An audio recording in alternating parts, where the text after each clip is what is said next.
Hello everyone. Pathological terms की series को आगे कंटिन्यू करेंगे और आज समझते हैं सेल इंजरी के टाइप्स के बारे में। सेल इंजरी दो टाइप्स की होती है। पहला है रिवर्सिबल सेल इंजरी और नेक्स्ट है इरिवर्सिबल सेल इंजरी। पहले रिवर्सिबल को समझते हैं। रिवर्सिबल सेल इंजरी वो टाइप की सेल इंजरी है जब इटियोलॉजिकल रिस्क फैक्टर्स, जैसे मान लीजिए इस्चीमिया या हाइपोक्सिया, जो भी इटियोलॉजिकल फैक्टर्स हैं, वो सेल के ऊपर किसी शॉर्ट टाइम ड्यूरेशन के लिए सब्जेक्टेड हो। जैसे इस्चीमिया या हाइपोक्सिया है तो वो सेल्स के ऊपर, टिश्यूज के ऊपर सिर्फ शॉर्ट टाइम के लिए ही सब्जेक्टेड है। अपनी प्रोग्रेशंस जो है वो शॉर्ट टाइम तक ही रख रहे हैं वो।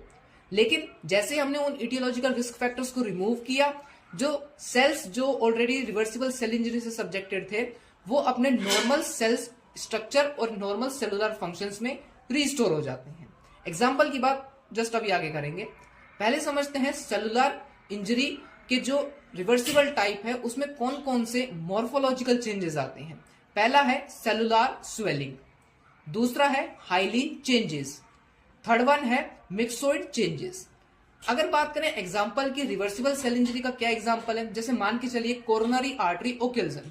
कोरोनरी आर्टरी में किसी प्रकार की कोई ओक्लूजन है, किसी प्रकार का कोई ब्लॉकेज है किसी भी इटियोलॉजिकल रिस्क फैक्टर्स के कारण, लेकिन हमने, और वो रिवर्सिबल सेल इंजरी से सफर कर रही है, लेकिन हमने उन इटियोलॉजिकल रिस्क फैक्टर्स को रिमूव किया तो कोरोनरी आर्टरी वापस से अपने नॉर्मल स्ट्रक्चर और नॉर्मल फंक्शंस में रिस्टोर हो जाएगी। That is all about the reversible cell injury.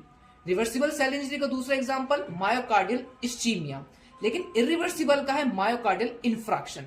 Next video में इसके बारे में डिस्कस करेंगे, that is irreversible cell injury. Thank you very much, keep watching.